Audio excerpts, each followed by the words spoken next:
অঙ্কটা পড়ি। বলছে বাৎসরিক 6% সরল মুনাফায় 500 টাকার 4 বছরের মুনাফা যত হয়, বাৎসরিক আমাকে বলছে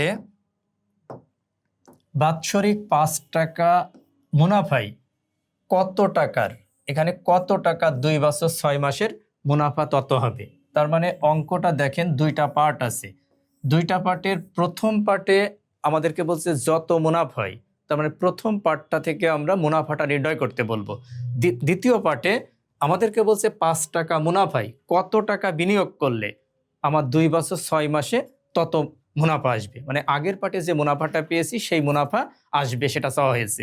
তার অংশ হলো এই অঙ্কটা সলভ করতে হলে আমাদের দুইটা পার্ট দরকার। প্রথম পার্ট থেকে আমরা এখানে কি পাবো? প্রথম পার্ট থেকে আমরা মুনাফা পাবো বা সুদ পাবো, আর দ্বিতীয় পার্টে আমাদের আসল নির্ণয় করতে বলছে। তাহলে এখানে আমরা যদি এটা সলভ করতে চাই, এখান থেকে আমরা আসলে কি পাই? প্রথম অংশটা থেকে আমরা যদি সুদ নির্ণয় করতে চাই, তাহলে দেখেন সূত্রটা হলো আই সমান PNR, তাকে ভাগ করব আমরা 100 দ্বারা। এখানে আমাদের কিসের কিসের মান বলা আছে দেখি আমরা। এখানে আমাদেরকে বলছে যত মুনাফা, তার মানে আয়ের মানটা বলা নেই, এটা আমি হট চিহ্ন দিয়ে রাখলাম। এখানে দেখেন আমাদের আর এর মানটা বলা আছে, স্পষ্টভাবে বলছে 6 টাকা মুনাফাই, তার অর্থ 6। এরপরে দেখেন আমাদের পির মানটা বলা আছে, পিটা হলো 500 টাকা এটা, এবং বছর এনটা বলা আছে 4 বছর। আমার প্রথম অংশে সুদ নির্ণয় করতে হবে, তার সাপোর্টিং যে তথ্যগুলো দরকার প্রত্যেকটা তথ্য আমাদের প্রশ্নে আমাদের বলা আছে। এখন এখানে আমরা যদি মানগুলো বসাই তাহলে কি পাই? পির মানটা 500, এনের মানটা 4, আর এখানে পাই আমরা 6। এই যে 100 দিয়ে আমরা ভাগ করে দিলাম, এই 2 শূন্য কেটে গেল, 424, 524, 120। এখানে আমরা 100 এই যে 20 টাকা পেলাম। এই যে 120 টাকা, এটা কি পেয়েছি আমরা? 120 টাকা আমরা মুনাফা পেয়েছি বা সুদ পেয়েছি প্রথম অংশে। এখন আমার দ্বিতীয় অংশে বলছে এই পরিমাণ সুদ আমি পেতে চাচ্ছি 5 টাকা হার মুনাফায় 2 বছর 6 মাসে। সেখানে আমাদের কত টাকা বিনিয়োগ করতে হবে, আসল কত টাকা সেটা নির্ণয় করতে বলছে। এখন আমরা যদি পরবর্তী অংশে আবার দেখি, তাহলে দ্বিতীয় অংশে আমরা পাই আবার দেখেন এখানে আমাদের কি আছে, এই সূত্রটাই আমরা যদি প্রয়োগ করতে চাই, এখানে আই সমান PNR, তাকে ভাগ করব আমরা 100 দ্বারা।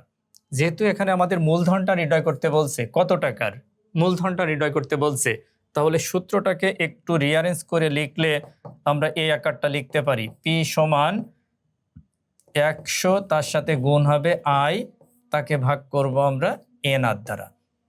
এখন প্রশ্ন যাচ্ছে আমাদের বাকি তথ্যগুলো প্রশ্নে এখন পাই কিনা আমরা। দেখেন এখানে আমাদের দ্বিতীয় অংশে যে তথ্যগুলো বলা আছে, কি কি বলা আছে আমাদের দ্বিতীয় অংশে? আমার আয়ের মানটা দরকার। এখন আয়ের মানটা কি?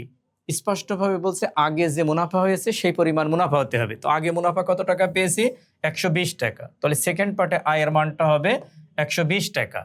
এরপরে দেখেন আমাদের কিসের মান দরকার? এনের মান দরকার। এনটা স্পষ্টভাবে বলা আছে 2 বছর এই যে 6 মাস। তাহলে 2 বছর 6 মাস আমরা যদি বছরে কনভার্ট করি, 6 মাসে হাফ বছর পাবো, তাহলে এটা 2 দশমিক এই যে আমরা 5 পেয়েছি। এরপরে দেখেন এখানে আর আমার দ্বিতীয় ক্ষেত্রে সুদের হারটা ছিল শতকরা 5 টাকা, তার মানে আর এর মানটা 5। দেখেন আমার যে তথ্যগুলো দরকার আমরা প্রত্যেকটা তথ্য পেয়েছি, পির মানটা শুধুমাত্র আননোন আছে। আমাদের দ্বিতীয় ক্ষেত্রের মুনাফার আসলটাই নির্ণয় করতে বলছে কত টাকা। এখন আমরা যদি মানটা বসাই তাহলে এখানে কি পাই? মান দেখেন 100, তার সাথে গুণ হবে আমাদের 120, তাকে আমরা ভাগ করব, এনের মানটা 2.5, তার সাথে গুণ হবে আমাদের আর এর মানটা এখানে 5। এই যে অংশটা দেখেন আমরা মানগুলো বসালাম। এখন যদি এখানে দশমিক আমরা তুলে দিই, এই দশমিক তোলার জন্যে এর বিপরীত পাশে আমরা একটা 10 দ্বারা গুণ করলাম। এখন কাটাকাটি করলে আমরা আমাদের উত্তরটা পেয়ে যাব। এখন দেখেন এখানে যদি আমরা কাটাকাটি করি তাহলে কত পাই? 5 দুগুণে 10, এই 25 দিয়ে কাটলে 4 25 100, 4 25 100।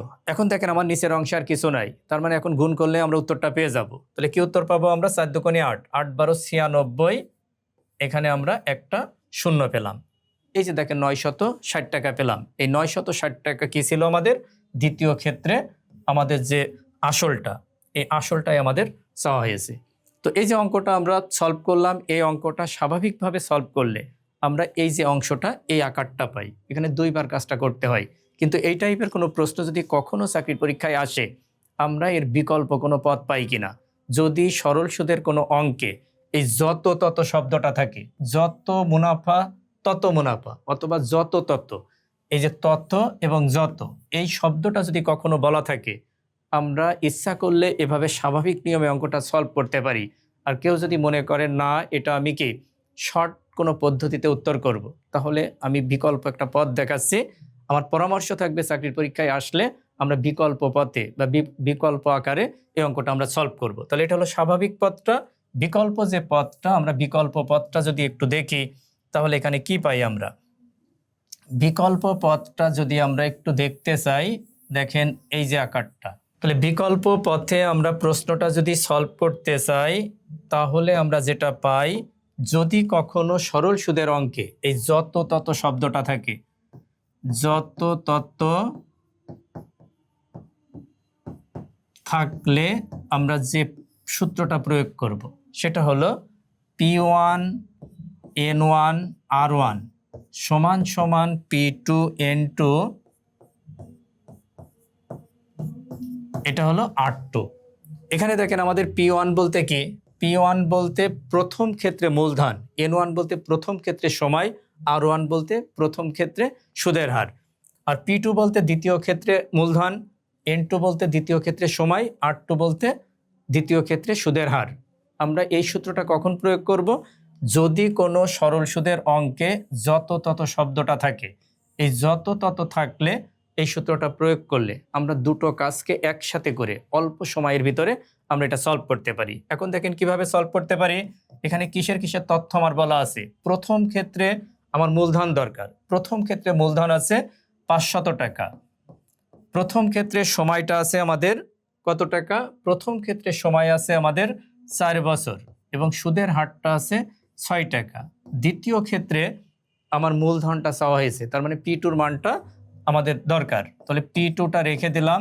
N2 বলতে দ্বিতীয় ক্ষেত্রে সময়, দ্বিতীয় ক্ষেত্রে সময় আছে 2 বছর 6 মাস। তো এটাকে বছরে কনভার্ট করলে 2 দশমিক আমরা এটা 5 পাই। আর দ্বিতীয় ক্ষেত্রে সুদের হার ছিল আমাদের 5 টাকা। দেখেন আমরা এই সূত্রটা জানা থাকলে মুখে মুখে আমরা কিন্তু প্রশ্নের উত্তরটা পেয়ে যাব, খুব বেশি সময় আমাদের নষ্ট হবে না। তো আমার পরামর্শ থাকবে চাকরির পরীক্ষায় কখনো যদি এই যত তত দিয়ে কোনো প্রশ্ন আসে, এটা বিভিন্ন চাকরির পরীক্ষায় বিগত দিনে বারবার এই টাইপের প্রশ্নগুলো আসছে, এটা খুব গুরুত্বপূর্ণ একটা অঙ্ক। এই টাইপের অঙ্ক যদি কখনো আসে, আমরা সাথে সাথে এই শর্ট সূত্রের বিকল্প পদ্ধতির মাধ্যমে আমরা পরীক্ষার হলে উত্তর করব। আর বাসায় প্র্যাকটিস করার সময় স্বাভাবিক যে নিয়মটা আমি দেখালাম, এই নিয়মে আমরা সলভ করতে পারি। এখন দেখেন এটা জানা থাকলে আমরা খুব কম সময়ে এটা কি লিখতে পারতাম, সাথে সাথে P2 সমান আমরা লিখতে পারতাম 500, তার সাথে গুণ হবে 4, এর সাথে 6, এই যে আমরা ভাগ করে ফেললাম 2.5, তার সাথে গুণ হবে আমাদের এই যে 5। তাহলে এখানে দেখেন আমরা খুব সহজেই এটার উত্তর এখন আমরা পেয়ে যাব। এখন এটা আমাদের কি বলা হয়েছে, এখন যদি এটাকে আমরা দশমিক তুলে দেই, তাহলে আমরা কি পাবো? দশমিক তোলার জন্য যে পাশে দশমিক থাকে তার বিপরীত পাশে আমরা সাথে সাথে দশমিকের জন্য একটা 1, আর দশমিকের পরে যতগুলো অঙ্ক থাকবে প্রত্যেকটা অঙ্কের জন্য একটা করে শূন্য নিব। তাহলে এখানে দেখেন একটা অঙ্ক ছিল, আমরা একটা শূন্য নিলাম, এই যে উঠে গেল আমাদের। এখন আমরা এটাকে কাটাকাটি করলেই আমাদের উত্তরটা পেয়ে যাব।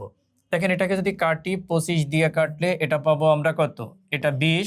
এটাকে যদি কাটি আমরা এখানে পাবো এটা হলো 4। তাহলে 4 এ 4 এ 16, 6 16 96, 96 সাথে আমার একটা শূন্য। দেখেন একটু আগে আমরা স্বাভাবিক নিয়মে 960 টাকা পেয়েছিলাম, কিন্তু এই নিয়মে যদি অঙ্কটা সলভ করি আমরা খুব কম সময়ে এই টাইপের অঙ্কগুলো সলভ করতে পারবো। তো খুব গুরুত্বপূর্ণ একটা টাইপের অঙ্ক আমরা দেখলাম। এই টাইপের অঙ্ক বারবার আমাদের চাকরি পরীক্ষায় আসছে।